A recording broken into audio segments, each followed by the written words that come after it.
What's up? What's up? We live. We live. Right. Back. Had a week off. A little under the weather. Look like it's a duo tonight. Yeah. Like it's a duo tonight, So And a lot of terrific duos, Scotty and Michael, yeah, they ain't seeing eye to eye no more, but I know what you mean. You know what I mean? Yeah, yeah. Me and Rock. I mean, yeah, the list goes on, man. There's a lot of duos, Batman and Robin. Shit, man. And you can really even go off course, peanut butter and jelly, milk. Already. Yeah. So already. So the duo is here. Yeah, we here. We're gonna make it happen. So how you feel today? Yeah, everything good on my side. I hope the world out there ready to listen. I'm feeling good. I can still hear some of the remnants of your illness still, lingering. Yeah. I'm soldiering through though. Yeah. Gonna make it happen. Gonna make it do what it do. Yeah. Shout out to the fellas, CB, Cheese, Coach C, Neil, everybody. What's up, fellas? Absolutely. We're gonna hold it down. Yep. So, a lot going on. I guess you got the NFL playoffs into the Final Four this week. We'll kind of look at that a little bit. Got a lot of job openings in the NFL. Yes. So I ain't really concerned about the openings. It's that Rooney Rule I want to kind of talk about. Kind of throw that around a little bit. That's that time of year where you start to hear about it. Anyway, you're gonna hear that. Everybody give their little spiel on what they feel about the rule and who should or shouldn't get jobs and all that stuff. So that time of year. Almost at the NBA All-Star break. I think it's in 2 weeks. So, about halfway through the NBA season.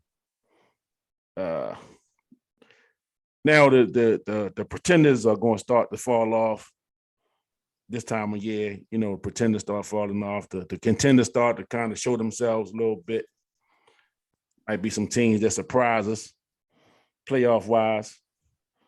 They may start to make that little run. Trades coming up. So it's that time of the year too coming up. I think when is the trade deadline usually before or after the break, All-Star break? Yeah, that's a good question. I'm not sure. I know they kind of close. They kind of like right around the same time. But maybe like a week after or something. Something like that. And I would assume that we will see some deals. As usual. Yeah, for sure. I don't know who gonna move or what, and I'm not gonna speculate because I don't move my needle too much speculating who should go where and all that stuff. I just see who makes moves, if the moves make sense, and then you go from there. You kind of see what happens. That's that time of year, so we'll see. We'll see what's going on. So, right before we came on, you kind of reminded me that we are just past the 2-year mark on the passing of Kobe Bryant. Kobe and his young daughter, and then the other passengers on the helicopter. Yeah. I see a lot of video of Kobe.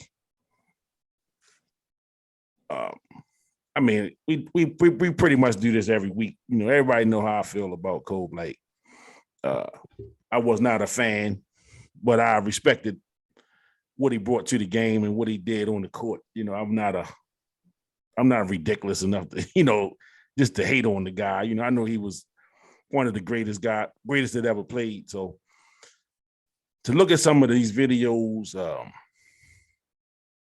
it just kind of remind me how precious life is.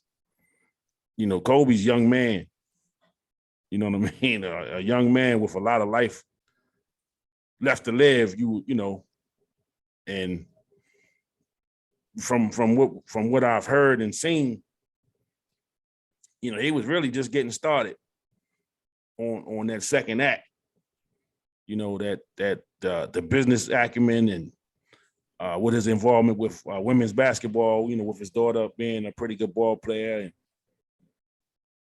it's just unfortunate that we didn't really get to see that. We didn't get to see that second act kind of play itself out and really see what he would have turned himself into, on the second half of his life.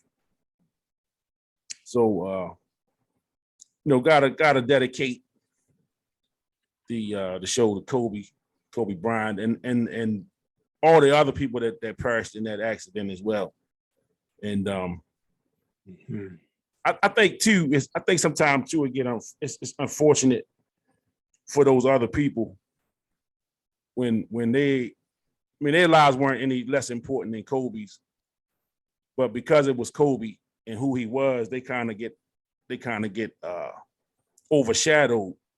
Yeah. And in a way, they probably could feel some kind of way about always being the other people on the helicopter rather than, who they were, their name and people talking about who they were as people. So I should have did a better job with at least having their names prepared, but dedicate to everybody that lost their lives that day in that crash. Did you have any thoughts on that whole situation? Yeah, and I'm glad the show is being dedicated, to Kobe and his daughter and the families that perished in that. I mean, that thing was horrific. Yeah. And it's still horrific. Mm-hmm. And I can imagine what the Kobe fans are going through, because the dude had a serious following.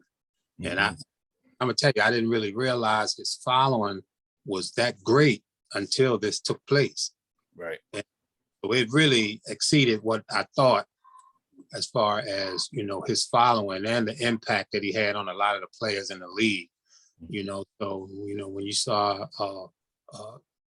Kyrie Irving and Chris Paul and Tracy McGrady and the list goes on about how those ball players were affected. Not even to mention, his family and everything. But I think you nailed it when you talked about the man getting ready to live that second chapter in his life, that second phase away from the game. He was really connecting a lot with his daughters. That ball and being all over the country playing ball, it takes you away. There's a huge sacrifice, and basically you sacrificing your family in a lot of ways. So he was really connecting with them, and it would have been really interesting, man, to see what that man Kobe, who had an extremely high IQ, speak multiple languages. He had a lot to live for. So, always, the condolences always go to that family and to the other families. Tough, still horrific. Yeah, just tough. Anytime you get a loss like that, it's kind of it kind of stick with you. You know what I'm saying? And then, like you say, I wasn't the biggest fan, so I knew he was more popular with younger guys. Yeah, that in my basketball circles, he was more popular with younger guys, and I've been in some Kobe debates. Was he better than Mike, or just how great of a player he was.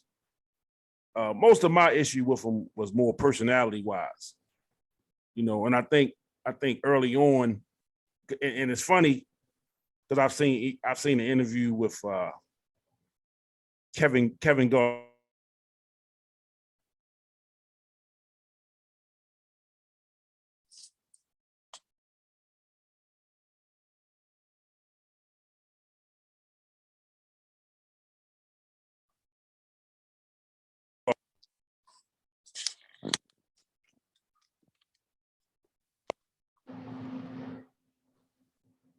Can you hear me? Yeah. I can hear you now. You were kind of going in and out. All right, yeah, my microphone went out. Okay. All right, so I heard an interview with Kevin Garnett, and he talked about like when they were young guys. He had a conversation with Kobe. Say, well, when you gonna show Kobe? When you gonna show who Kobe is? You kind of mimicking Mike, and you kind of doing the Michael Jordan thing. When you gonna let them know who Kobe is? When you gonna show them Kobe? Yeah. And we've had them discussions, about how he was early on. He was, if you're gonna clone somebody, clone the best. You want to be like the best. But it was the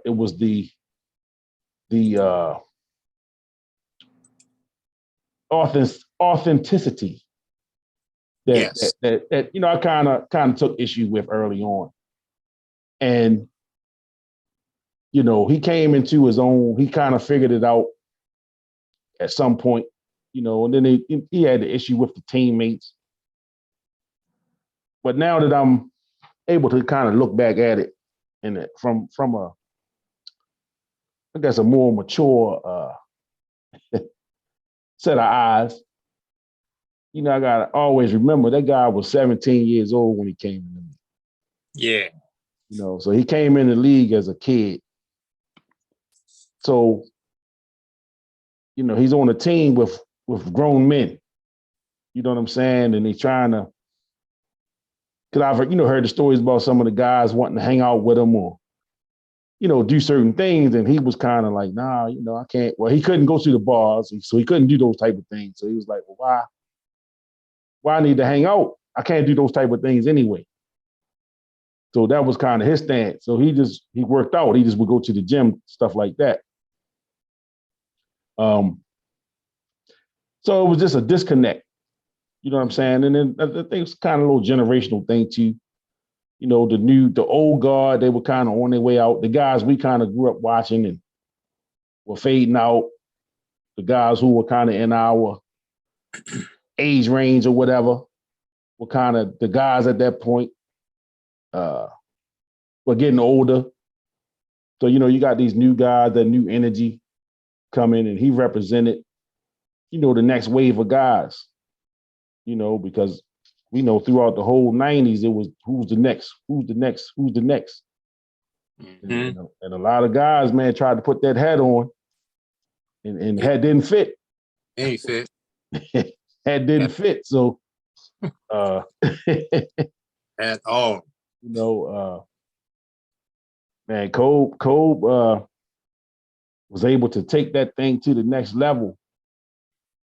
He was able to take it to the next level. He did his thing, and he carved his way in. He figured it out, and he became one of the greatest to play in this league. He was one of the greatest to play in this league, man. That's undoubtable. So wherever you rank him, I've had people put him in their top 5, people put him in their top 10. He couldn't, just because of the position, he couldn't be in my top 5, position wise, but who am I? You know what I'm saying? It's all opinions at the end of the day. That's the beauty of it, really. It's all opinions. That's the beauty. Shout out to Kelly, one of our loyal listeners, viewers. Yeah. She has the names of all the other people that were on the copter. So I'm gonna read them off since she took the time to throw them in the list, throw them in the chat. So it was just the John Altobelli, Yeah. Carrie Altobelli, Alyssa Altobelli, Sarah Chester, Peyton Chester, Ara Zobayan, I hope I'm saying that right, Christina Mauser, and Kobe and Gianna Bryant. So those were the people who perished on that helicopter. Yeah, good looking out, Kelly. Yeah, thanks for that, Kelly. Yeah. Kelly always showing love, supporting. Appreciate that. Might have to make you like a get you a producer's credit for the night. Put you on the paper. Whoa, whoa, whoa,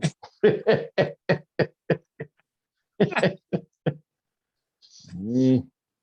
I'm gonna have to throw the disclaimer up on that one. Yeah.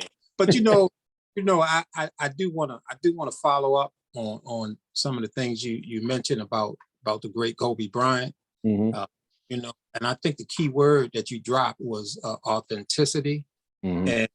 And I think that's why some of the younger guys would, or I would say some of the older guys will not hold him quite as high as the younger group. Obviously, the younger group saw him and was around when he was performing and doing what he did. But some of the older guys who have been around, you'll notice that older guys will hold LeBron higher than they hold Kobe because LeBron's game is authentic.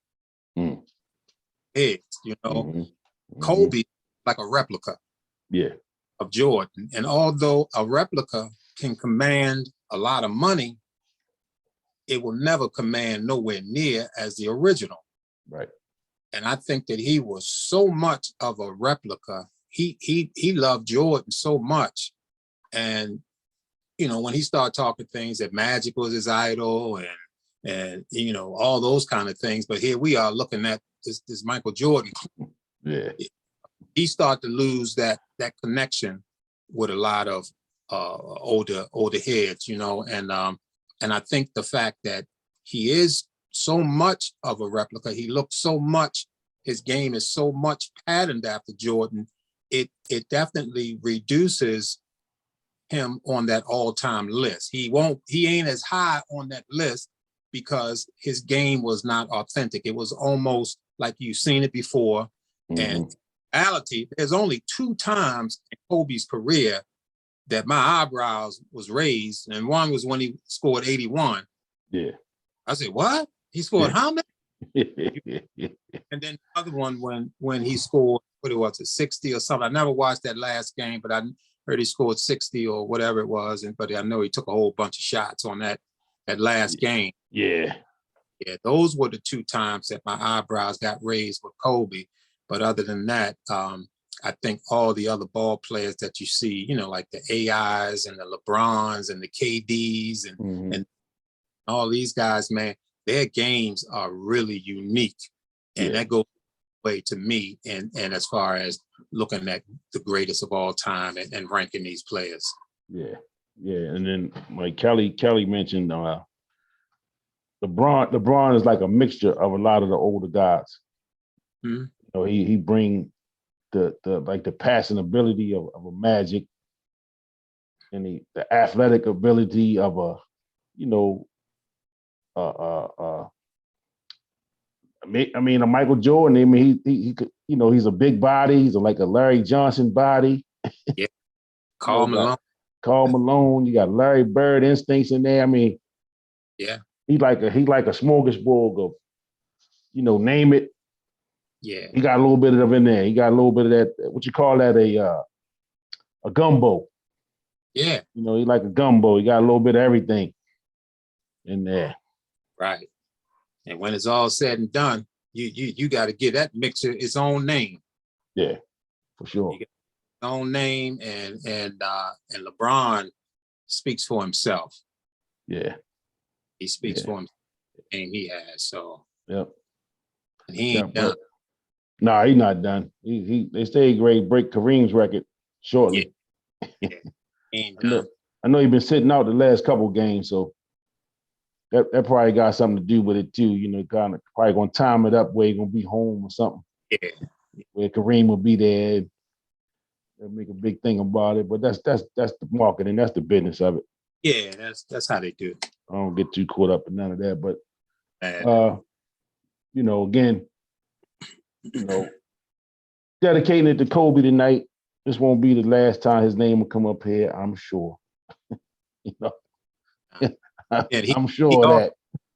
And he also belongs to that list of those dynamic duos. The Shaq Kobe dynamic duo was definitely one of the. Oh, for sure. Yeah, for sure. Yep. So you talk about LeBron a little bit. LeBron, I was hoping because we had to do that another time too, but I want to get some of the other guys because he's another guy that's a you bring LeBron up, and depending on where you bring his name up at, you might get 20 different reactions. Yeah. To this guy. It's full disclosure. So we go back to 2000, 2001, 2002. I guess that's when I kind of first started hearing about LeBron. And I follow high school and college basketball pretty close back then. So I was always on looking out for the next guys coming. The next guy's coming, who's going to be that next wave of guys. So, that was always interesting to me.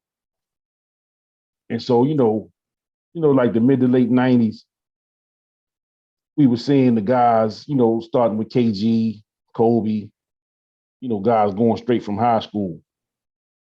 And it was a wave of guys, Tracy McGrady. I mean, it was a whole bunch of them that started taking that jump into the late 90s into the early 2000s. And so much so that I believe after LeBron's class is when they changed the rule. When his graduating class was the last class able to come in right. No. It was a couple years after that. I'm sorry. With Dwight Howard and that group. They were the last group before they changed it. But, with LeBron, you would hear, this dude is different. You was hearing all this stuff about him. He's going to be this and he's going to be that. And he can come right into the league right now. And he was like a junior in high school at this time. Like he wasn't even a senior in high school yet. Yes. And they were talking about this kid and, he could do this. And he was just this great ball player. And I'm skeptical because he's a kid, and I coach kids. So, I'm around kids. I'm like, no fucking way, man. No 17-year-old come in the league and do all of this stuff. I ain't talking about his ability. Because you got some guys that can have some ability, but they don't come right into the league and just announce their presence and it's known and felt right away. It just don't happen like that. And so I would watch this guy, then of course his senior year in high school, they was on ESPN every other goddamn week. Yeah. So I got a real good look at him. And he, you could tell he was bigger than everybody. He got a great basketball body, man. He's very athletic, powerful. Mm-hmm. So he had all those advantages. But my thing was, he doing it against high school kids. Like, how we measuring that when this guy just playing against high school kids, man? Like, I got to see it when he do it at the big show. And so, he went through that year, went through the McDonald's and all that stuff, and he get drafted. And I remember I watched a couple of the summer league games, and I think he might have played only one or two of them. He didn't play many of them. And he showed a little something in the summer league, but I was like, man, summer league, them guys, these ain't the real guys.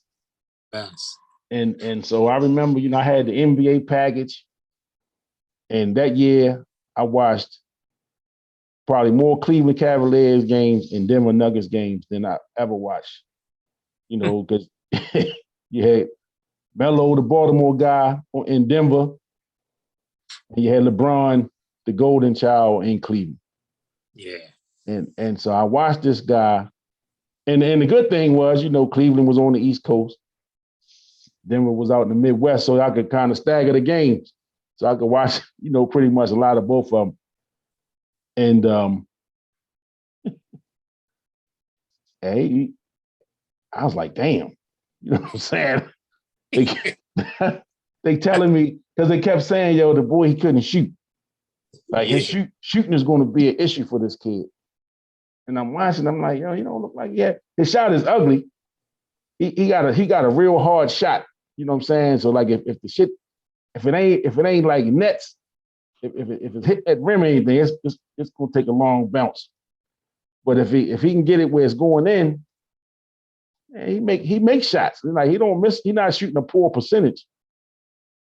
Mm-hmm. I'm looking at this guy. I'm like, man, hold up, man. This motherfucker can play a little bit, man. I mean, he had the ball in his hands the majority of the time. Yeah. He pretty much was the point guard right out of the gate. Right out the gate. Right out of the gate, man. And I said, yeah. I was sold. I was sold after the first month or so. Mm-hmm. And I became a fan at that point. I was like, no, this dude is the real deal. Now how great he's going to be, that's yet to be determined, but he belonged. He is right where he belonged. He was born to be exactly where he's at, doing exactly what he's doing, getting exactly everything that he had gotten up to that point. All the shit we made big deals about, the throwback jerseys, the Hummer, all the shit they made big deals about. He was worthy of all that shit. Yes, he was. He got $100 million out the gate, didn't he? Out the gate. Mikey gave him $100 million or something. Something like that. Big money out the gate. Out of the gate, man. So people had problems with that too. Yeah. He didn't play the game yet when they throwing that money at him. But LeBron, man, was as far as my history in basketball goes, he was the most hyped player. You had to talk about Lou Alcindor, mm-hmm. Going back to Wilt.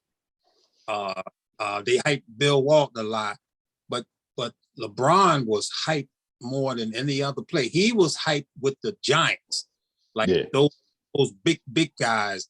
And there's no player that had the hype that LeBron had coming in. And we can easily say without a doubt that he lived up to that hype and then some. Yeah, I mean. I tip my hat to that dude to live up. What kind of pressure that is, man, to be a golden child and for you to come into that NBA as a 18-year-old and look at that dude now, man. And so I tip my hat to LeBron, man, because he was that dude like you had never seen before. I mean, he was already on Sports Illustrated and all high school, as a high schooler. And man, and then even the thing about LeBron that kind of warms my heart is that the dude is just an outstanding human being. Yeah. You know what I mean? Ain't no crap with him, man. He done stuck with his girl from high school. They still together. They look so beautiful together. Yeah. Any issues pop up that ain't going good for the Black community, LeBron making some noise, man. He's saying something. Yeah. I have the utmost respect for that dude, man. He's a man's man. Yeah. Straight up. Yeah. He's it's hard for me, because when I look at people when they get into these debates, about is he the GOAT? Is he this? Is he that? Statistically, it's no question. And he's still playing. I mean, statistically, it's going to be no doubt where he stands at once he walks away from the game. Statistically. Sure. He's done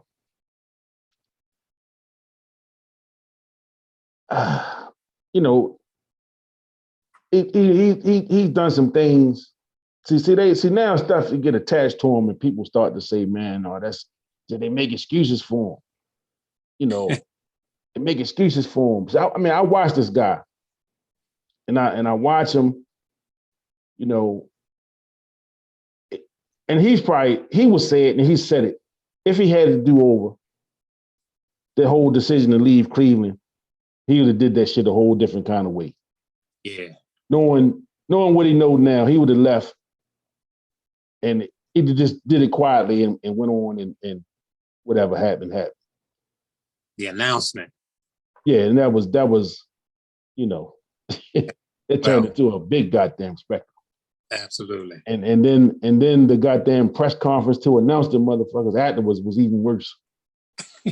You know, not 5, not 6, I mean, come on.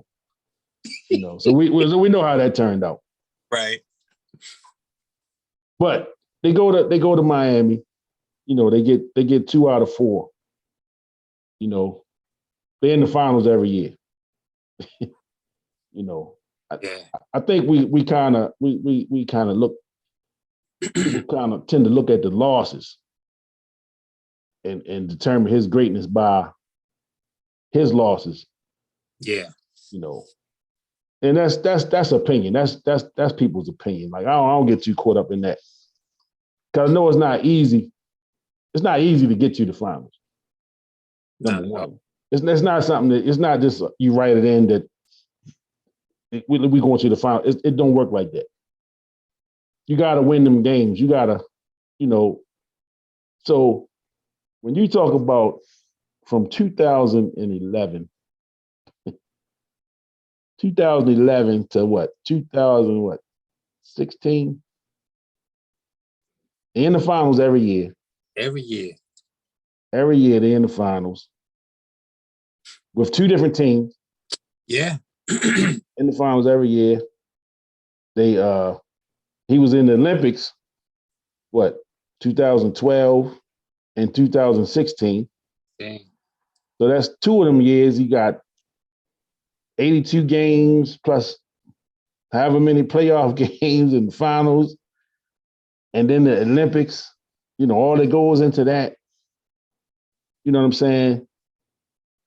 This guy got a lot of mileage on them wheels, man. He got a lot of mileage on them wheels. Absolutely. But I mean, when you talk about some of them numbers he was putting up, now, like I say, the Miami teams had a little more balance because he had D Wade, he had Bosh, my guy, Shuttlesworth. Yeah. Right. He had some guys, man. So, you know, he had some guys. But when you go back to Cleveland, you know, you got Kyrie, he got K-Love.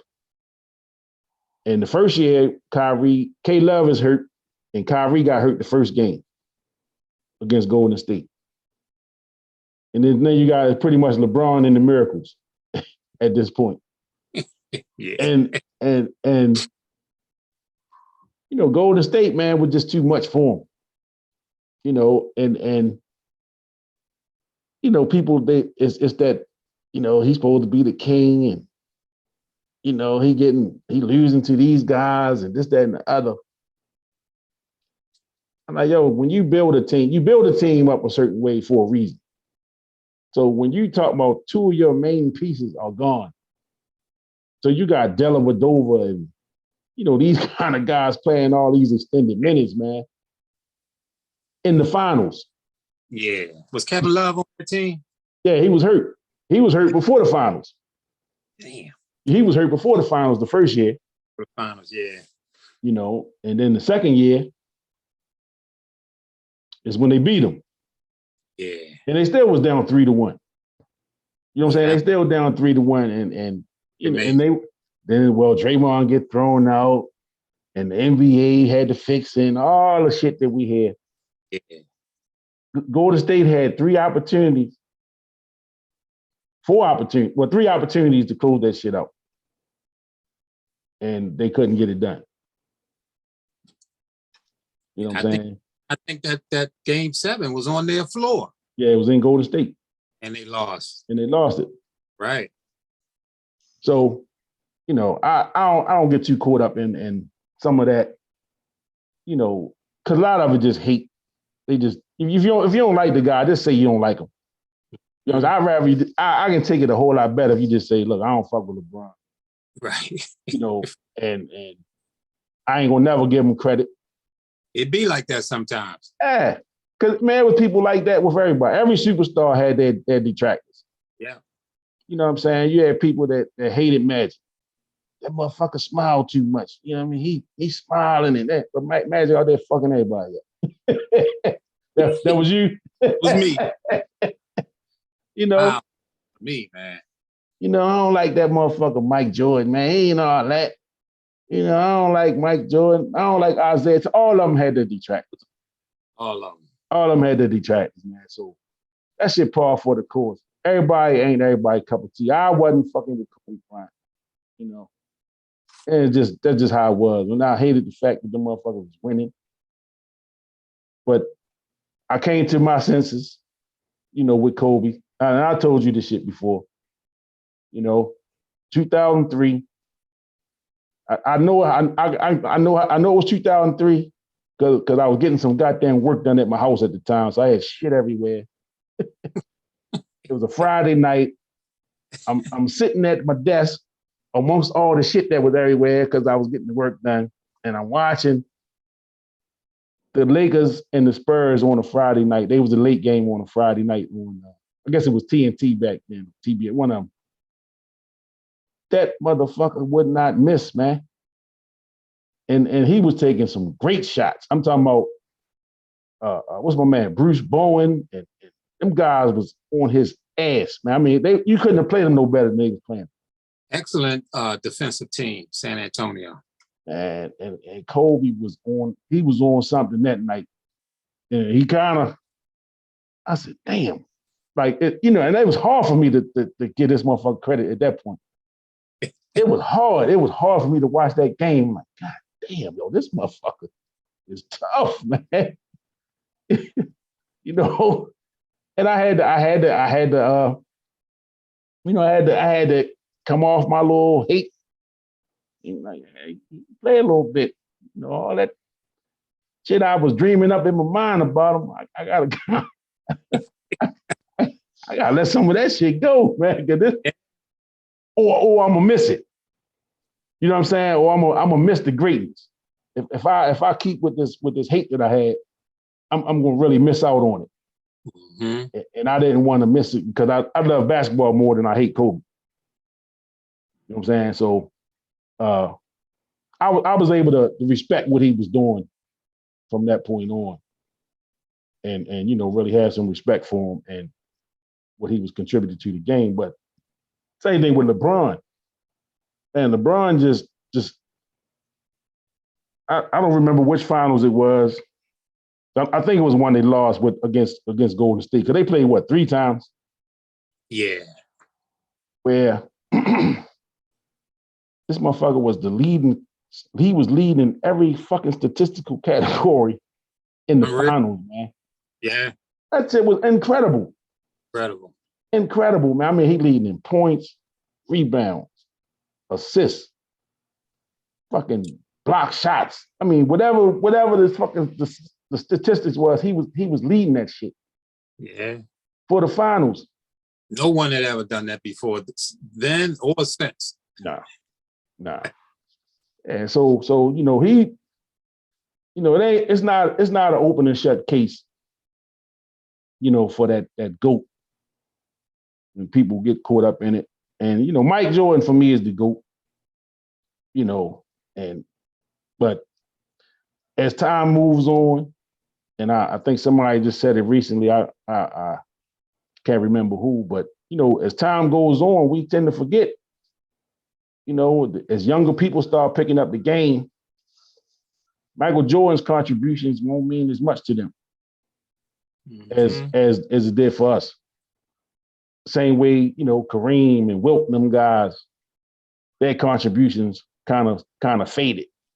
Yeah. As time went on. It don't take away from what they did. You know, they were great for their time and for all times. They are all time greats for sure. But just this guy LeBron, man, you know, to still be as effective as he is this year 19. You know, and I don't get. I mean, man, I know he was off a couple of nights. He was off last night in Philly. and I think he's supposed to be out tonight or tomorrow when they play Charlotte. I don't know if it's tonight or tomorrow, but he and AD are out for that. And AD just came back, so and we ain't even talk about that fragile motherfucker. I'm not even gonna talk about him because he's a, you know, Yeah. I don't know what that, you know. I don't know what to say about him, man. I think he might be a better model than a ball player at this point because he's always in fucking street clothes. You know what I'm saying? Yeah. I think they're gonna have to deal with him a little differently this year. Watching minutes and all kinds of things to try to, get him through them playoffs healthy, man. Because without him, they're not winning. Nah. He definitely and that's the thing. It's like what I was saying earlier. When you build a team a certain way for a reason. You know what I'm saying? So anytime you take one of your major pieces away, it's going to affect you. It's hard to replace that production.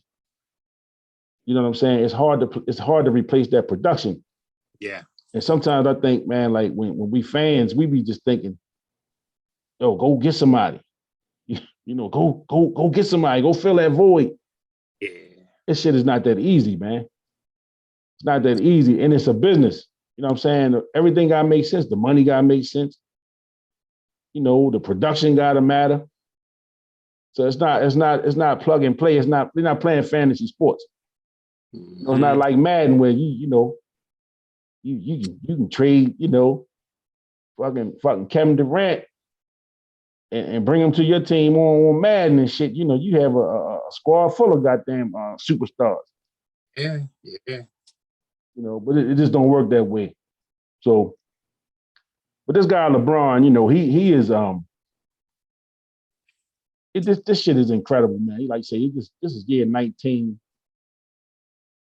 He's still averaging 28 points a game, man. I mean, that's now I see people talking about his stat padding and all this nonsense I see is like, yo, just say you don't like this motherfucker, man. Just say that. You know what I mean? Yo, he averaging 28. So if he, at the end of the game, I think it was last week or something, he took a shot at the end of the game, get 30. And they, see, man, shut the fuck up, man.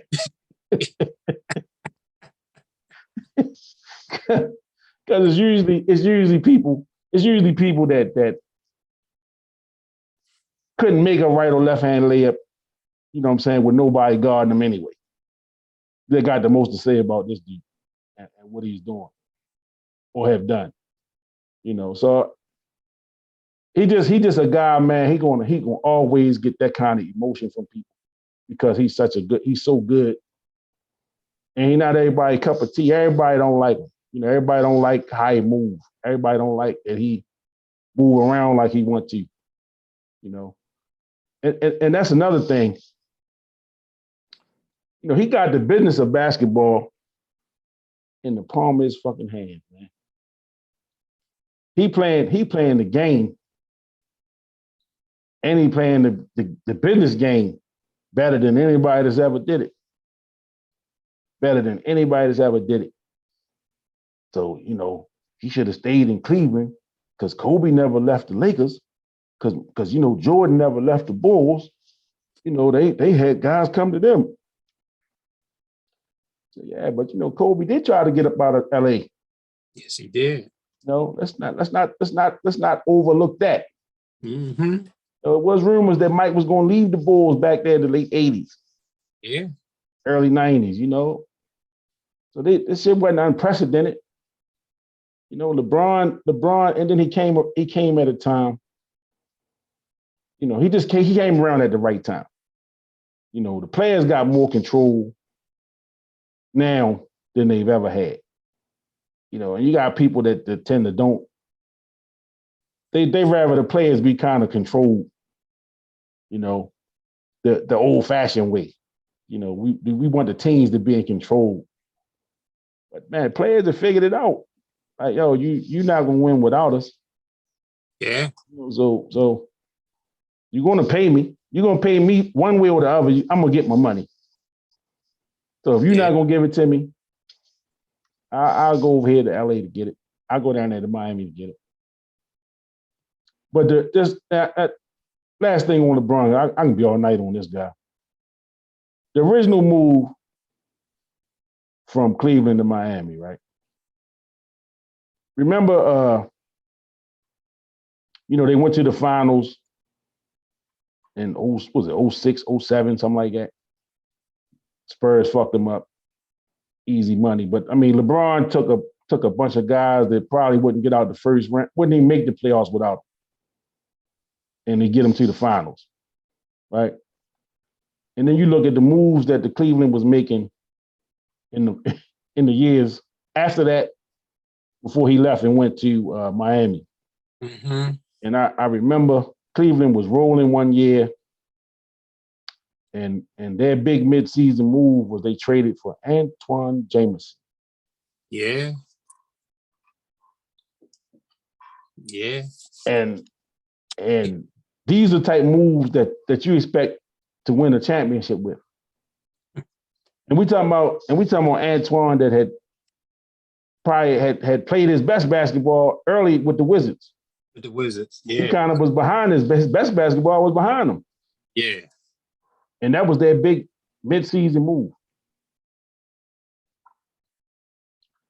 And then they had guys like Booby. Booby James. I mean, not Booby James, Booby whatever. Keisha Cole's baby father. I don't even know his goddamn name. But you know what I'm saying? These are the type of moves they making. Right. To make a run at it. And you're dealing with Detroit, that was still tough at that time. Boston was tough. So he ran away from them. He went to Miami and beat all of them. So he did. So I mean, you damned if you do, you damned if you don't. Yeah. Yeah. But I say all that to say, business-wise, LeBron looked at it like, yo, I'm up here giving you everything I got. And you bring me up. And remember, one year they had Shaq old ass. Yeah, they brought Shaq over there. Shaq was old as shit over there. Right. So they making all these, they was making Wizards type moves. These type moves that we would see the Wizards make. The Wizards always bringing somebody that was old fucking hill. Past their prime. They way past their prime. They might, they lucked up with Bernard. Bernard King came back, was an all-star the one year, Jordan. You know what I'm saying? Or Ralph Sampson. Hey, Ralph Sampson. I mean, they Purvis Ellison. Purvis Ellison, yeah. They bring people there to sell tickets. We draft Muggsy and Manute. We got the shortest and the tallest motherfucker in the league at the same time. But LeBron, man, we definitely had to bring him back up with the fellas. Yeah, that's always gonna be a terrific discussion. And anytime we start talking about GOAT, people real passionate about the players they love, and LeBron is certainly one of them players. And I have nothing but respect for the man. And when that discussion come up about the GOAT, that's something. Yeah, for sure. So, and it's coming. Yeah. You know what I mean? You know it's coming. It is coming. And he's in year 19. So he's got less years to play than he does, ahead, so we know at some point it's coming to an end. Yeah. We know at some point it's coming to an end. And he's phenomenal, man. I still got him as the toughest in the league right now. Yeah, yeah. Right there. Yeah, he's right there. Yeah. He's right there. Let me shift gears a little bit. So this is also pretty big topic this week. So the Major League is it the Major League Baseball Hall of Fame or the Baseball Hall of Fame? I don't know how they market themselves. But the writers had to vote this week. Pretty big news. These two guys was not voted in among a couple of the other. I think Kurt Schilling was another one that was in that group. Yeah. A-Rod still got a couple chances to get in. But these two, this was their last year of eligibility with the writers. I'm of the opinion that they both should be in the Hall. You know, I'm of that opinion. I think it's unfair to kind of put the whole steroid era on their backs. You know, when at that you really can't say who was or who was not using them steroids at that time. You know, I mean, you had little shortstops, man, little second baseman hitting 30 and 40 home runs, man. You know, and I think the problem is they always look at steroids and look at the numbers. You know, you got guys that was using steroids to stay healthy. You know, they wasn't putting up gaudy numbers, but they was playing 162 games. You know, they collecting some real big checks. Yeah. So I think it's unfair, you know, to kind of just to make it like just the guys that was putting up these numbers and breaking all these records, they got to be the face because baseball made a lot of goddamn money off these guys too. You know, they made a lot of money at that time, and they was promoting it. And they knew. Yeah, they knew what the hell was going on. Yeah, they knew. But and I used to say that back then. You know, they scapegoating these guys, and everybody was so up and raised and so offended that you know these guys are cheating the game, and you know Babe Ruth never did this, and Hank Aaron never did that, which is all true, or may not be true. I don't know what them guys did or didn't do, and I don't want to go down that road. But you know the owners made a lot of money. You know, they made a lot of money during that steroid era. And you know, how many new stadiums went up in the 90s? And you know, the 90s and the early 2000s, a lot of new stadiums got built. Where you know the chicks loved the long ball. Mm-hmm. And all of the little things they did, and the baseball stadium was selling out. And Sammy Sosa and Mark McGwire saved baseball. You know, that's what they told us. You know, these guys saved baseball. They saved it, you know, with the home run chasing. What was that, 98, 97, 98? I'm a fan. I mean, I'm a baseball fan, so, you know, I watched these guys pretty much from the beginning. You know, I remember Clemens coming up with Boston in the mid 80s. Mm-hmm. You know, he was tough coming in. You know, I remember Barry with Pittsburgh. You know, these guys was tough, man. Yeah. And Mark McGwire. Mark McGwire came in tough. Rookie home run record. He had a 49 home run. 49, yep. That was prior to steroid use. Yeah. So I think baseball, man, is I think Major League Baseball, man, is very hypocritical. You know, because they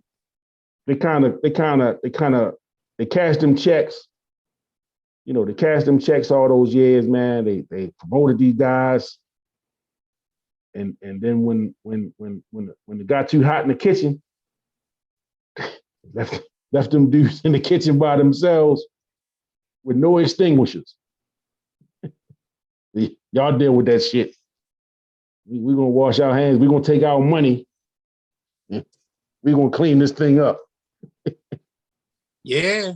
And I don't I mean, when it comes to steroid use, performance enhancing drugs, however you want to phrase it, I think that we would really be surprised on how many elite athletes are using performance enhancement drugs today. Mm-hmm. Yep.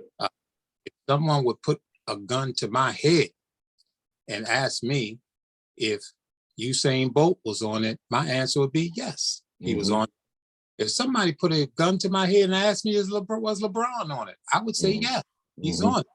Because, you know, these drugs, man, I mean, these athletes performing, you going 19 years like LeBron, and this dude's still out there doing what he's doing. You get a Usain Bolt who runs as fast as he ran at that time, FloJo, steroids. You know, you see a guy like Barry Bonds, when we saw him when he wasn't on steroids, and he'd get you 30 home runs. Yep. You saw him on steroids, and what he hit? 70? 70, was it 72? Something, 70 something. 70 something. Yeah. So, you know, you talking about 40 more home runs than he would naturally hit. Yeah. Oh, you had what's the boy Rafael Palmeiro, the Oriole. Yeah.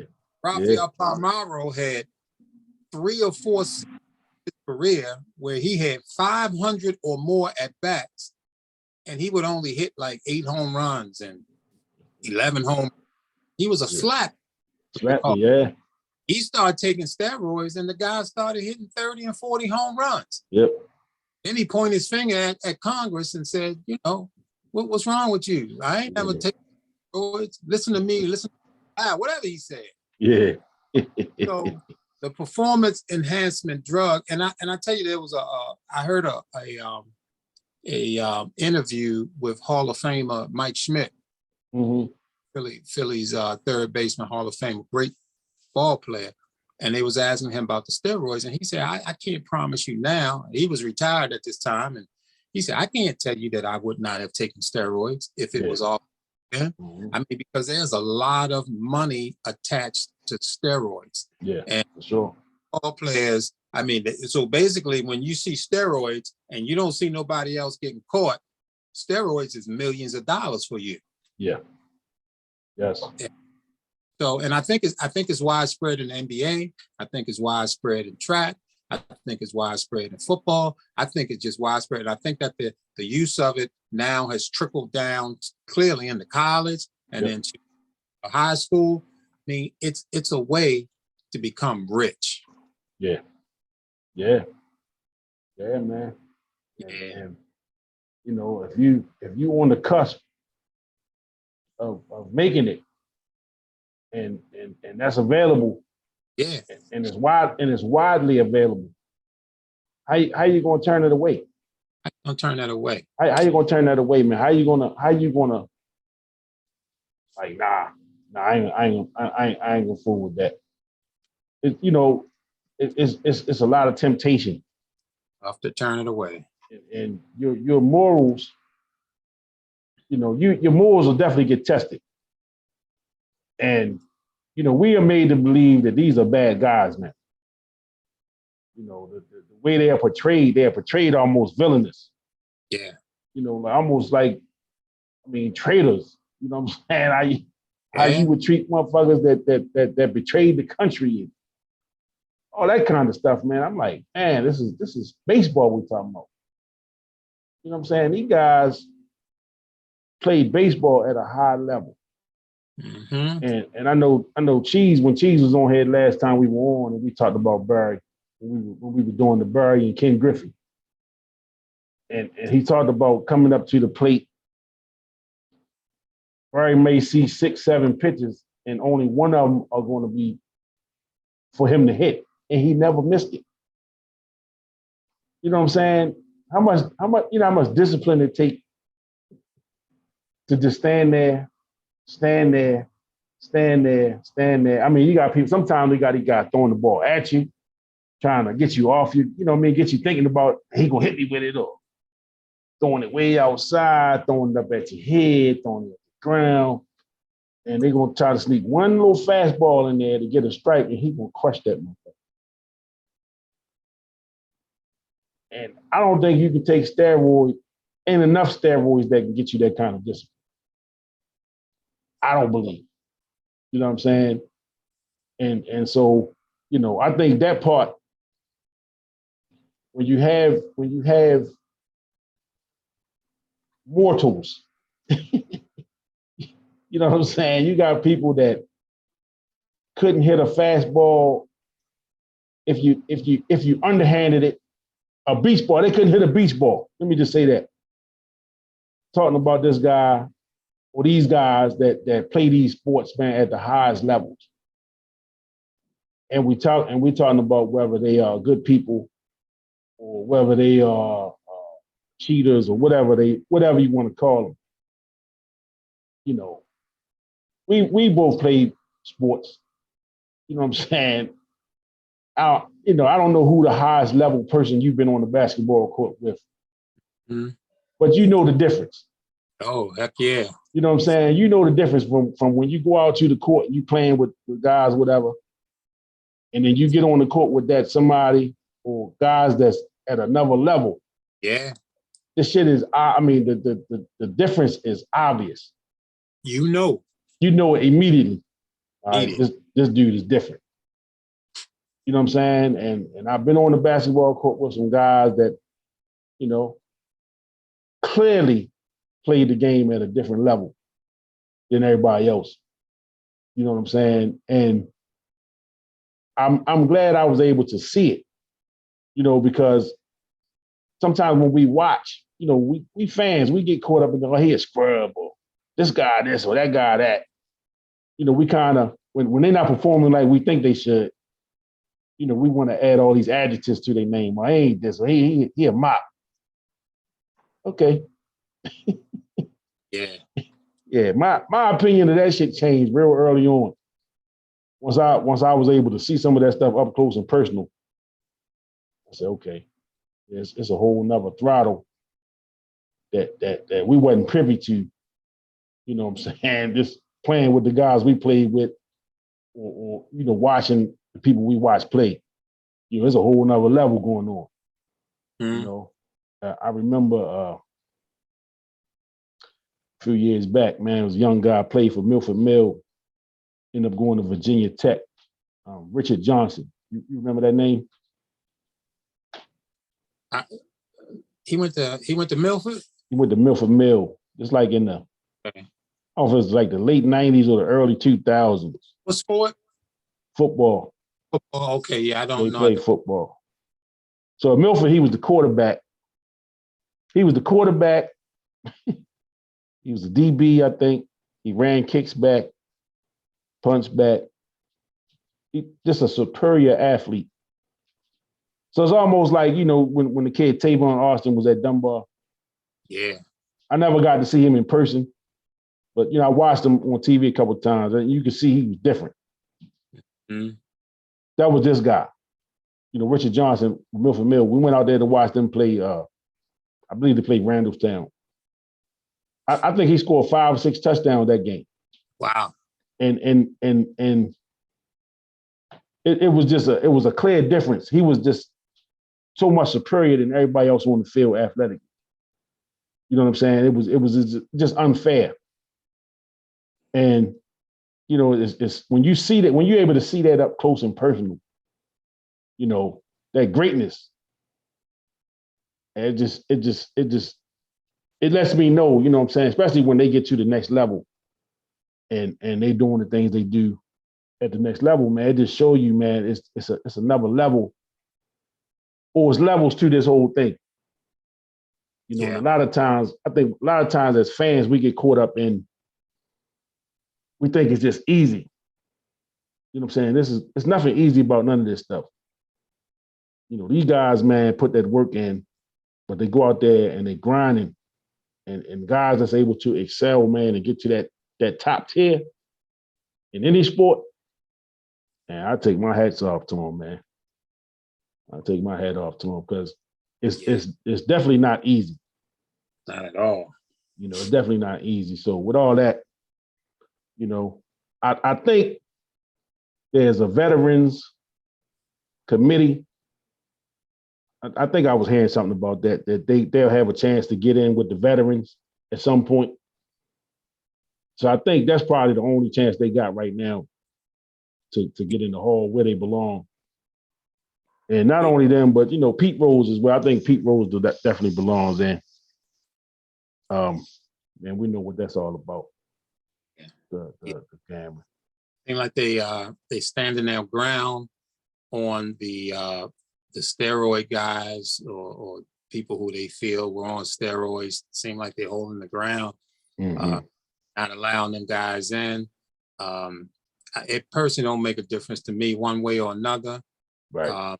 But I know that the league itself allowed it to happen and pumped it up, and basically losing ground to the other sports. They always talk about baseball was the number one American sport, pastime, yeah, and all of that. But I think basically they were certainly losing out to the other sports, the other two big sports, the football and basketball, and they were trying more excitement in it. And what was the most exciting thing in baseball is that home run.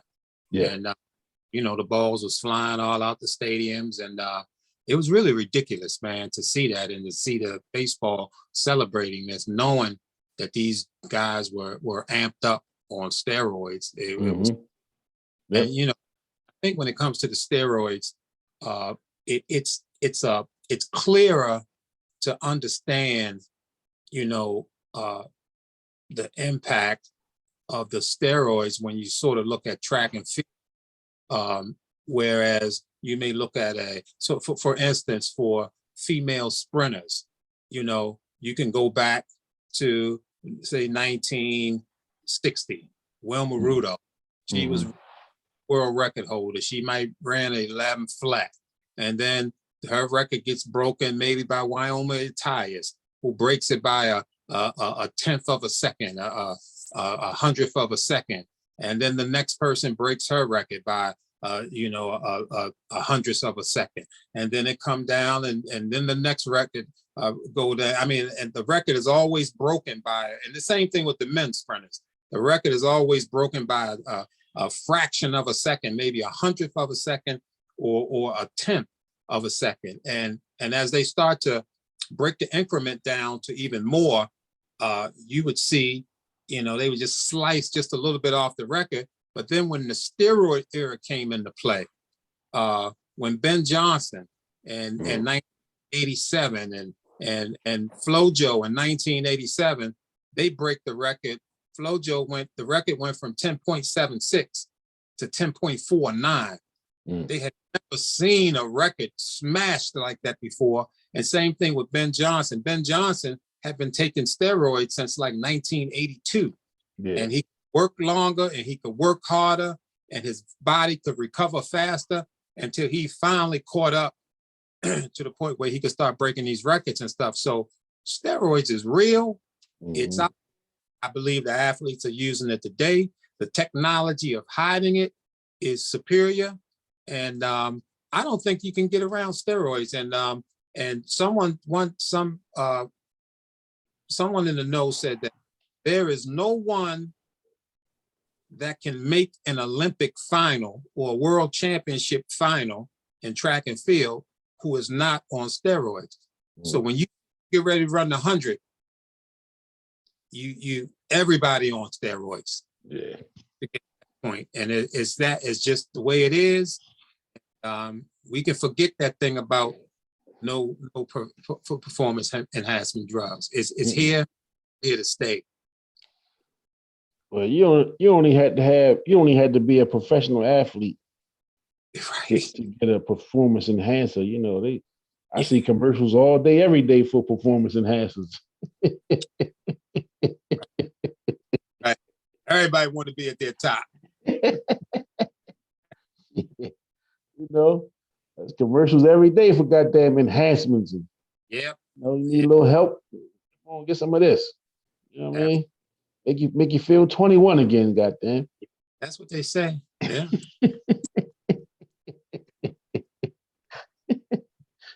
Who don't want to feel 21? Yeah. You know, and your doctor will willingly write you a prescription for that shit. Yeah. You know? Yeah. You know, so yeah, it's all man, everybody trying to be at their top performance, you know. Yeah. You know, they got these little drinks, you know, the Red Bulls and everything is about, you know, you just want to feel better. Yeah. You know, so we just found a way to we can legalize it if we call it Red Bull, you know. So all that Right. shit is, you know, we just drink a couple of these, you be all right. Yeah, but you know. I agree with you. It's that shit ain't going nowhere. It's always gonna be here. It's gonna be you know, as long as there's money to be made, somebody looking for a way to beat the system to get it. Yeah. Somebody talked about the root of evil. Somebody said that somewhere in history. Yeah. And if big money is involved. Hey, what you gonna do? What you gonna do? Trying to make it. You're gonna try to make that money. That's what you're gonna do. That's it. Right. Yep. So we here now. The Final Four. Yeah. Final Four of the NFL. Yes, sir. Conference. What is this? Conference Championship Week. Championship Week. Yeah. Some people say this their favorite week in football. People like this better than they like Super Bowl weekend. Is that right? You got the Final Four. You got 2 games to the NFC Championship and the AFC Championship. Yeah. So you got Chiefs, Bengals on the AFC side. And you got Rams, 49ers on the NFC side. And then the Rams have the opportunity to win it and have the Super Bowl in their stadium. Ain't that something? So you got that going for you. Now, where was the Super Bowl last year? Was it in Tampa last year? I think it was. Somewhere I'm thinking the Super Bowl was in Tampa last year because I don't know why that's been on my mind, but I've been thinking that, but I wasn't sure. But you know, it don't happen too often where the home team gets the chance to, you know, be in their own stadium for the Super Bowl. Then it's, you know, looked like a pretty nice stadium too, just from what I've seen of it. Yeah, Tampa. So it was in Tampa last year. So Yeah. Tampa Bay got an opportunity to play and win it in their stadium last year. Yeah. So the Rams. I want folks to understand that these things, man, just don't fall from the sky. You know, that this thing is set up where there's Tampa Bay and Tom Brady goes to Tampa Bay and won in the Super Bowl at the age of 42 or 3 or whatever he was, you know. These things, man, is, you know, we look at it and be like, God damn, what? This is fucking amazing. I mean, come on now. Come on now. Now they got to do work. He ain't gonna walk there and take care of things. But these things they make happen. They want to happen. That was the ultimate for last year, is for Tom Brady to leave New England, go to Tampa, and at the age of 43, win that Super Bowl. And he did it in Tampa in front of the home fans. Yeah. Yeah. Amazing. Yeah. Well, he won't do it this year. Nah. You know, he won't do it this year. And I think somebody just said too, you hear so much because all of these guys in their last Super Bowls lost. Chiefs lost to Tampa Bay. The Rams lost to who the Rams lose to? Was it New England? Did Tom Brady beat them? Yeah, maybe so. Yeah. 49ers lost to Ravens. I lost to the Ravens. Ravens. And then Cincinnati haven't been since They ain't never been. 80s. They back with the icky They shuffle. lost to the 49ers twice, actually. Cheese, what's up, brother? Rob Gardner checking in. Yeah, they lost to the Niners in 81, and then they lost to them again in 80, 89, 88, 89. What's up, Cheese? And so somebody had made that point that in all of their last Super Bowls, they all lost. So it's just one of them things they talk about. I said it's going to be another Bengals 49ers Super Bowl. It seems like that's the only way the Bengals goes if the 49ers make it. And they look pretty good. Yeah. They look pretty good right now. They got the young quarterback. He got them wide receivers up playing very well. They get some runs. They get a good, decent running game when they need it. It's not going to be an easy game for the Chiefs, But then after that game Sunday, did you get an opportunity to watch that? The Bills. Yeah. Greatest game I've never seen. Hey man. That's Greatest some of the game. most incredible shit I've ever seen. The quarterback play was stupendous. Is that a word? Yeah. I'll take it. Yeah. I'll take it. Unreal. Yeah, that I mean, man. Yeah, quarterback play was A1. Was A1. A1. Mahomes, Mahomes been tough for the last few years. Buffalo's quarterback been coming. He showed some flashes over the last couple of years. He's right there too. Yeah. He's right there too, man. And that game right there, that's a game that should have been like you want a game like that to be the championship game. Yeah. You know what I'm saying? You want that kind of game to be for everything. It's unfortunate that there was just in a divisional round game, man. But that was one of the greatest games, man. Couldn't believe what I was watching, what I was seeing. I couldn't believe it. And what was the last 2 minutes? Yeah. The last 2 minutes was, the whole game was good. Yeah. Yes. But that last 2 minutes, man, you talking about rising to the occasion. Come on, making plays. Oh, God damn. Gosh, man. Listen. When Buffalo went up, Buffalo goes up, it's like, 13 seconds left, man. I'm saying game is over. Game over, man. Game over, man. And they made the mistake of kicking it off into the end zone. Right. Instead of kind of grounding it and making Kansas City use some clock. That was mistake number one. It was. But for Mahomes, man, with 13 seconds. Right. To make two plays? Because they only had a chance to make 2 plays. 2 plays. Unfucking believable, man. Unbelievable, man. Unbelievable. And they had all their timeouts. Yeah. So he wasn't under no pressure. He wasn't rushing. Yeah. He made the play. They called the timeouts. Yeah. They get up to the line, man. They got time. They're getting the huddle if they wanted to. It just, man, I don't think Hollywood could have scripted that shit no better. It couldn't have, man. It couldn't have. Because if they did, we'd have said that was some bullshit Hollywood shit. Right. This was real. Real. Yeah. Yeah.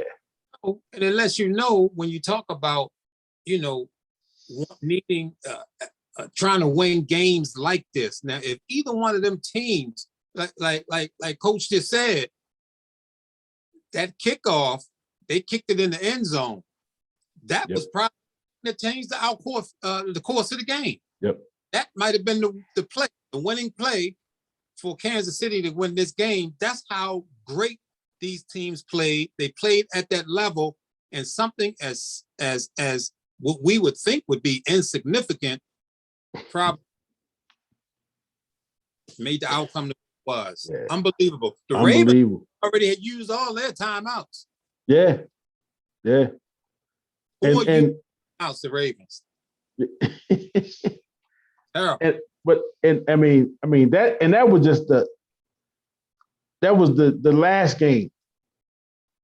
But the whole weekend, all the games last weekend was good. All the games last weekend was excellent. Excellent, man. I mean, that's probably the best weekend of football. I think it was a field goal the other game. Every game. Field goals, yeah. Every game was a field goal at the end. Except for the overtime win by the Chiefs. They went down and scored that touchdown. Yeah. I mean, the kickers earned their money this past weekend. Yeah. Yes, they did. Sure, man. And the NFL won. Big time. The NFL are the winners of last weekend, man. That was just awesome. And the fans, because that was some serious football. We definitely got treated to some great football. Yeah. Got treated to some great finishes, man, some high level play. You saw guys making plays. You saw guys leaving it all out there on the field, man. That's why that's the kind of stuff that's how you want to see it end. Loved it. That's how you want to see it end. Can they duplicate that? It's a lot of pressure this weekend. I can't see. I just can't see them getting close to that, what we saw. That was just unbelievable football, closely contested, down to the wire every game. But we'll see. I know the NFL wanted it to happen again, and as a fan, I would love to see it again. Yeah. I'm anticipating some good games. Cincinnati, like I say, Cincinnati, to me, you look at teams going into the playoffs that's playing their best. And if I had to say who's playing their best, to me, Cincinnati look like they peaking at the right time. They peaking at the right time. But like I say, right now, after last weekend, everybody made it happen. Yeah. You know what I'm saying? Everybody made it happen, man. It was like, this is it. We're not leaving nothing out here. Yeah. And we got treated to some great football. So just hopeful, it was only two football weekends left. I don't really count the Pro Bowl and shit, but no. This weekend's championship games. Just looking for some good games, man. I just look, I don't really care who win them. I don't have a dog in none of these things, but I just want to see some good ball, and hope that they can get even a little bit close to what they did last week. Yeah. As far as the competition level in these games. Time will tell. Yeah, time will tell. So who you got? If you had to make some picks for these two games, who you picking? Yeah, I'm gonna go with the Rams on the NFC side. I've never really been a big fan of Matthew Stafford. Yeah. Mainly because he played over there in Detroit and no attention to them. I never pay attention to them. Yeah. Talk about Matthew Stafford. I'm like, well, them guys are losers over there. So I paid any attention to the guy. Yeah. He has been, pretty impressive this year. But he has a tendency to make some change. I really think it's a toss-up. I love the defense of the 49ers. If Jimmy G can keep doing his thing, they got a shot, but he has a tendency to, give it away.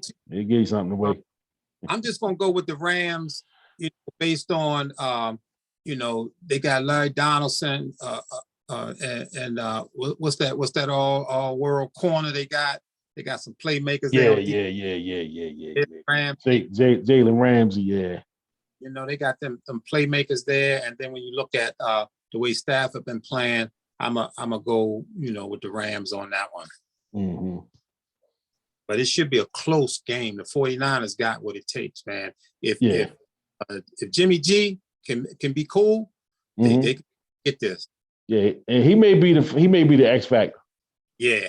Jimmy G is the X factor in that because, like I said, he can give something away. Yeah. He can give something up at a time where they need it the most, and he'll give it away.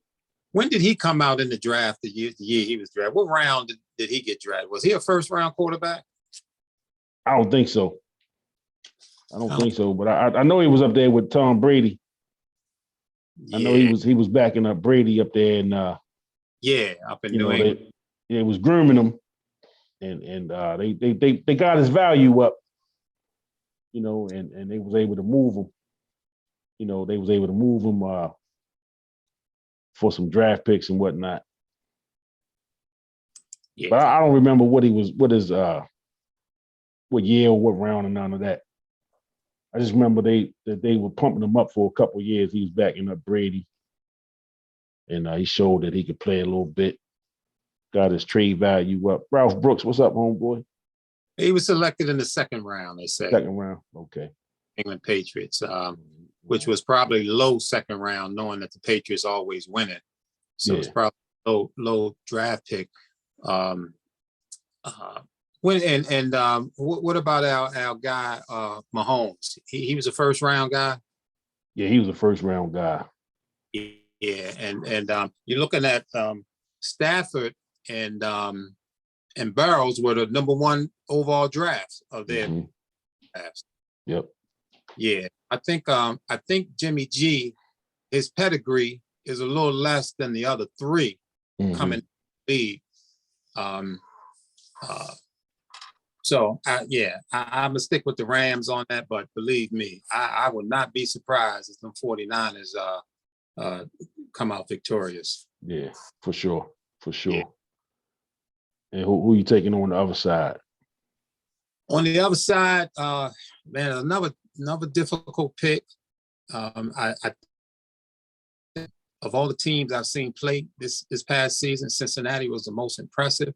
I think they totally dominated the Ravens on both occasions. Yes.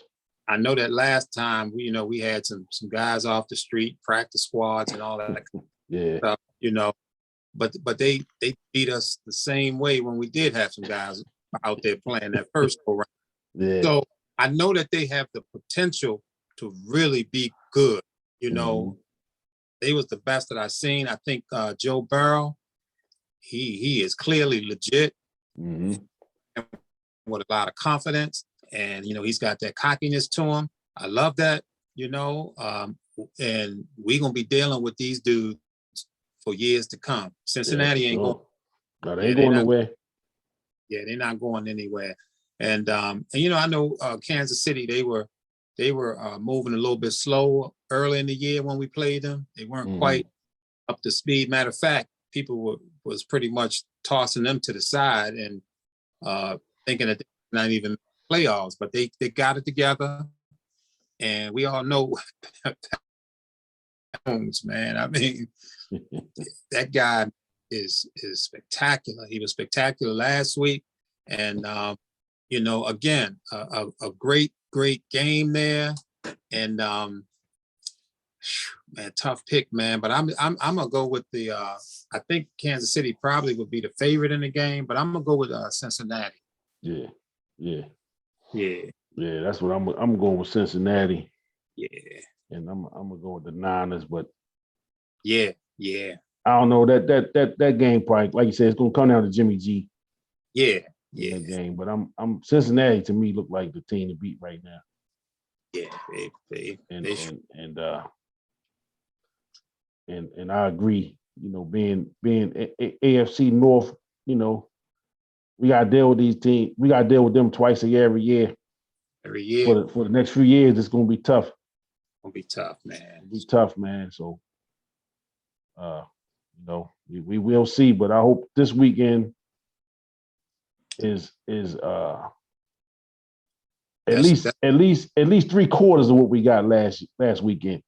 Mm-hmm. You know, as far as the games and that's your new Baltimore, Cincinnati. That's the new route. Yeah. Get ready for it. Be ready, because they are not going anywhere. Wow. You know. So sticking with the NFL, we'll wrap up on this. You know, this time of year, all the coaching vacancies are you know, a lot of jobs open. I know.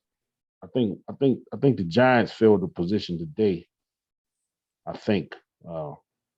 I've been hearing Byron Leftwich in Jacksonville had some discussions. It was reported one day that he got the job, then it kind of backed off of that. So I don't know how close he is or isn't to getting the job, but you know, kind of talk about this Rooney Rule that comes up every year this time of year. You know, that's kind of the big thing with black coaches getting opportunities to become head coaches in the league, where you know the league is majority African Americans playing the game. Black guys are 70% of the league, and at this point, only Mike Tomlin is the only African American head coach left in the NFL right now. You know, they came up with this Rooney Rule a few years ago to, you know, at least get these black coaches an opportunity to get an interview. You know, it shouldn't guarantee you a job, and I don't think nothing should guarantee you a job. You know, you kind of at the mercy of the people that's looking to hire somebody. So at the end of the day, you can hire whoever you want. You know, but with this Rooney Rule, you know, I think it become more of a spectacle every year. You know, with guys getting interviews that people know damn well they're not gonna give these people these jobs, but they getting interviews just to kind of take care of the rule, just to say that we did interview somebody. I think it's some bullshit myself. You know, I think not even coaches, but even getting general manager positions, you know, getting upper level positions with some of these teams. You just don't see it.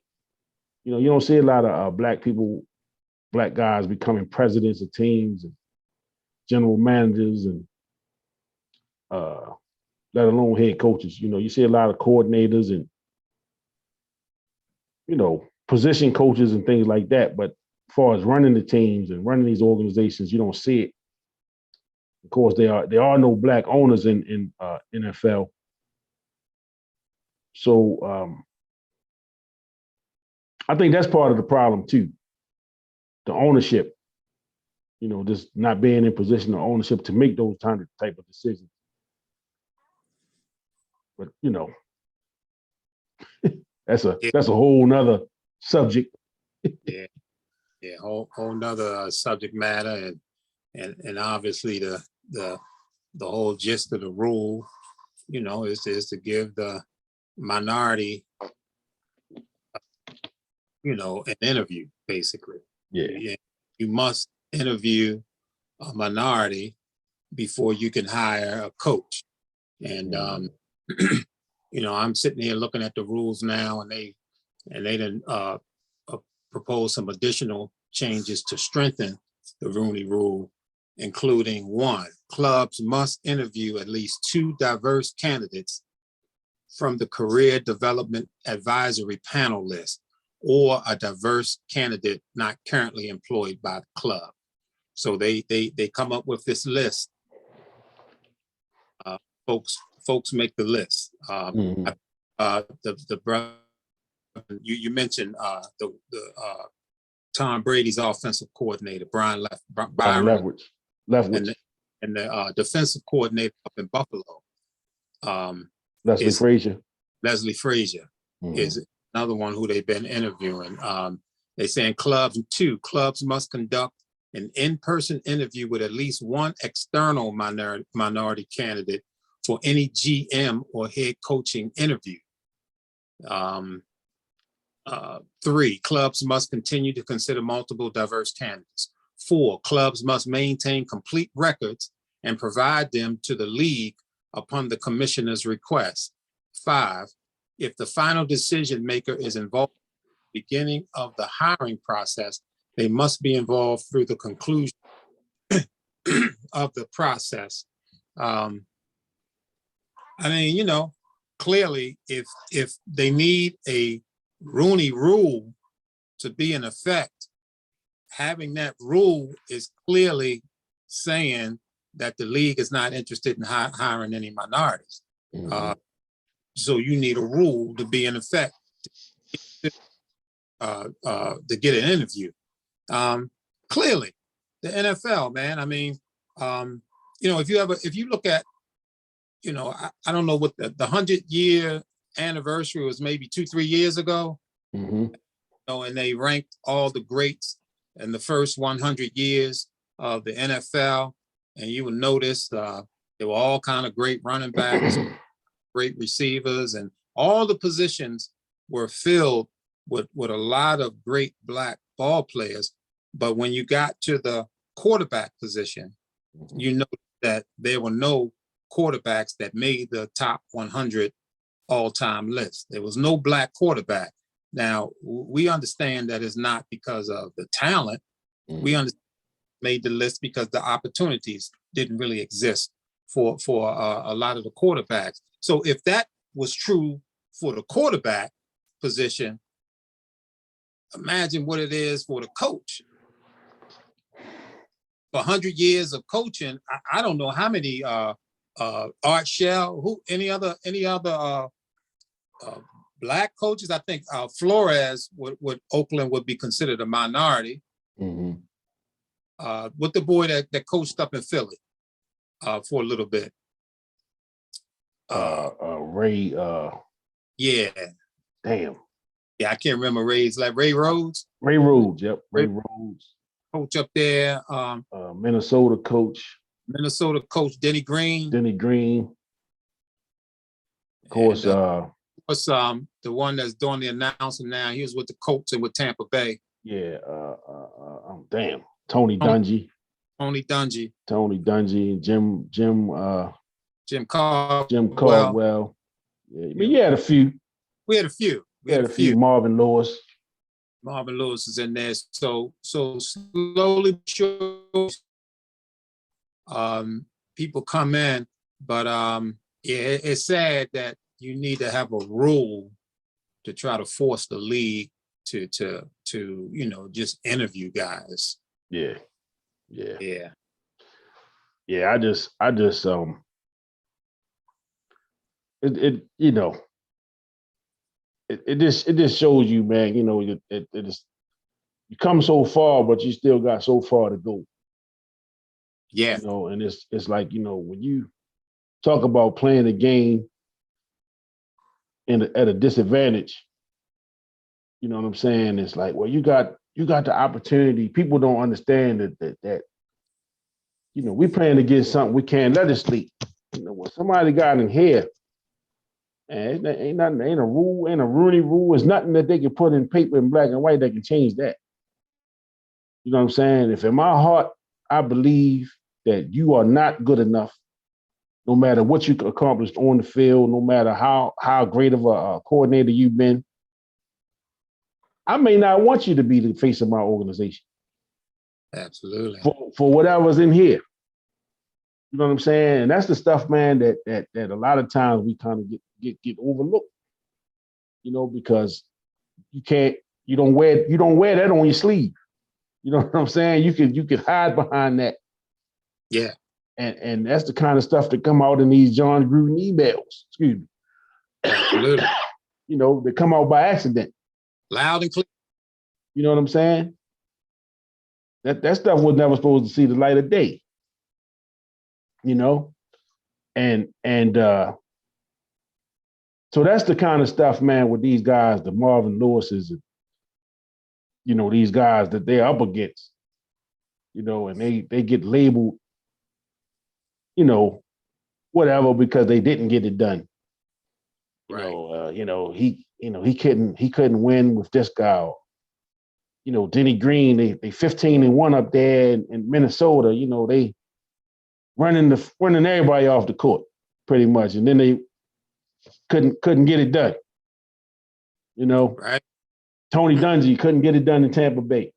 Right. There's always what you couldn't do. And see, and a lot of times when you look at this sports world, and sports is really so engaging, and people are so into it because it really mirrors real life. Yeah. Happening in that sports world absolutely was happening, in the world. And, about the real world and, all these organizations, and you see who's at the top of these organizations. There's things are in place. You always talk about the systemic racism. It's in place. The system in place, and it's been in place for a long time now, where the certain type of person, the mindset will rise in the system. The system will allow a certain type of person to rise up, even a certain type of white person. I mean, the system will filter out white individuals who are more open-minded. They can't even make the system to the top. Right. The ones that make it to the top are the ones with that mindset. And so hence the hiring of minorities is very slow when you have someone with that mindset at the top. System will allow for the system allows a certain mindset person to become a police officer. You'll see, and I'm particularly talking white individuals, you will see that the white individuals who become police officers, not all, we're not saying all, but I'm just saying that the officers these people who become officers, a lot of them went to the military. They served in the military. They come out of the military and they become police officers. I mean, if you put an advertisement out for a police job, I mean, somebody with a racist mentality, that job is something they want. I mean, want that job. What? I get to carry a gun. I get to carry a stick. I get to carry a taser, and I'm the man in the neighborhood, and I can walk around and I can do this and I can do that. If you have that kind of mindset, police officers' position draw you to that position. So either the police brutality that happens, and basically, I still say that the bad cop is the minority. For sure. But it seemed like the bad cops, they have this thing of you can't, when you talk about the snitch thing. Yep. That goes in the police department. You can't tell on a cop for abusing somebody. You can't tell your fellow officer. That's a no-no. Right. And so you have officers who will watch another officer blatantly kill somebody, murder somebody, and they won't hit. Yep. The one brother that was running and got shot in his back in the little woods, and the partner came, who was black, and saw the officer who did the shooting put his taser behind him and set the scene as if there was some problem. And when they went back to write their report, the black officer wrote nothing about this white officer shooting this dude. So, that systematic racism goes across sports. It definitely in real life and different government. You can look all over the place, and that hiring of black coaches and things like that is relatively slow. And most of the league is black. Yeah. And you also, with the minority push, you got to be careful because they starting to push the other minorities in there as in women. It's going to be a push for women to become coaches in football. Right. and that also was one of the things that kind of went into the affirmative action laws and all that kind of stuff. Because women are a minority too. So, that's why I'm always skeptical of these little rules and laws that they come up with. Because there's always some loopholes in it. There's always a way around what you tell the public it's about. There's always a way around it. And so it's just that time of year. So in the next few weeks, we're gonna start to see some of these jobs get filled up. Yeah. And it's gonna be some news made. Whether they hire or don't hire some of these guys that's been on the radar. I know Eric Bieniemy with Kansas City. He's been on the radar for a couple years. Yeah. Haven't really got an opportunity. I think I talked about Byron Leftwich. He's up for a job. Raheem Morris, defensive coordinator for the Rams, I believe. Yeah. He was a head coach at one time, with Tampa Bay. So just to see if these guys get an opportunity, to get a real shot to get a job and to lead a team, that's kind of interesting to see what's going to happen in the next couple of weeks. I'm not a big fan of the Rooney Rule. I get it. Yeah. I get why they do it. It's more for optics, I think. I say let it happen organically. Take that rule, throw that shit in the ocean, man, and let it happen. Let these owners and GMs let them bring these guys in organically. They want to interview them. If they don't want to interview them, let them speak loud and clear, man. Just let them do it organically. Don't force their hand. We don't even know if it's real or not. Yep. They could just bring you in because they're forced. But you were right. The Giants did hire Bills offensive coordinator Brian DeBoer. Okay. Head coach. Yes, I kind of briefly saw it. Yeah. I didn't really dig into it too much. But that's just one of them things, man. Yeah. It's just one of them things. So yeah, and I mean, and the thing is that we're gonna keep pushing. Yeah. I mean, they can have rules, they can do this, they can do that, but we're gonna keep pushing. We're gonna keep pushing. For sure. Yep. So, we wrap it up on that note, man. Good stuff tonight. Covered a little ground. The duo worked. Yeah. Duo work. You guys ground covered. That LeBron James conversation is going to have to happen again. Definitely like to throw that around with the fellas. Yes. To get some more opinions on them,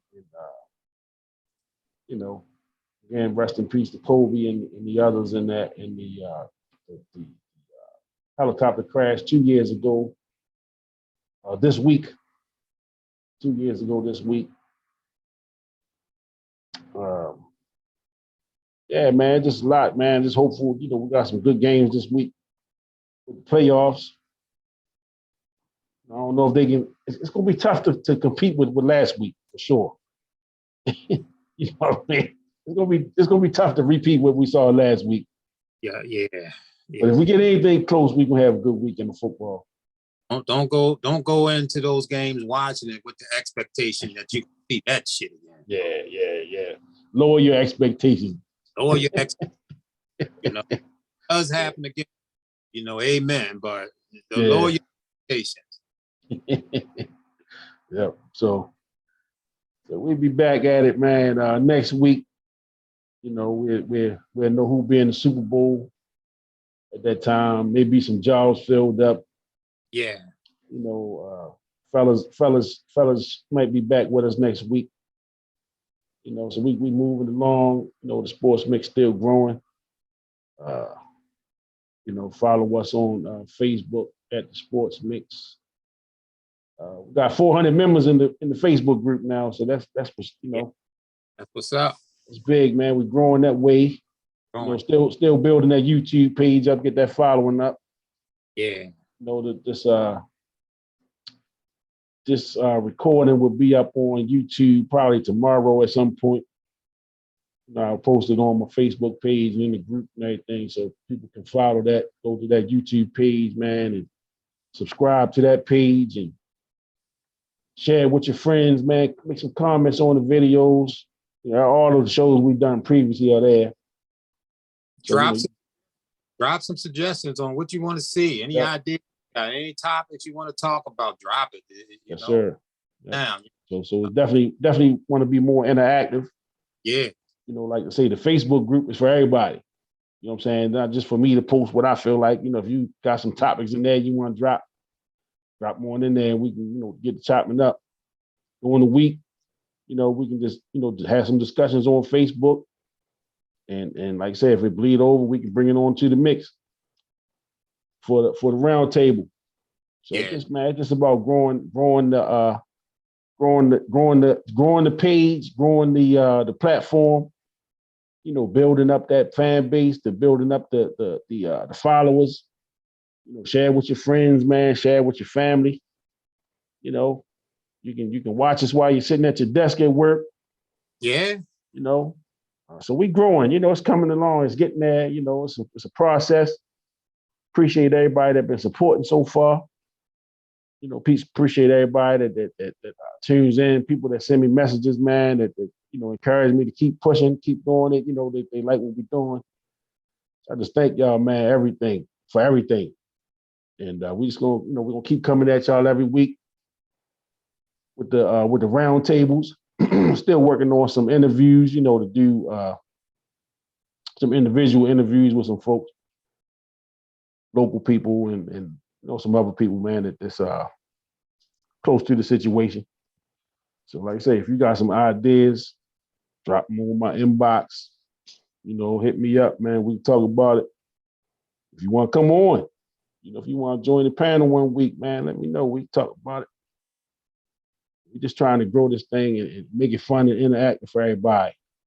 You know, so like I say, I appreciate everybody's support. And we're just gonna keep building, man, and trying to grow this thing to something special. Only gonna get better. Yes, sir. So with that said, man, we are out. I appreciate y'all. Love y'all, man. We'll see y'all next week. Peace. Peace. Enjoy the weekend. Yeah.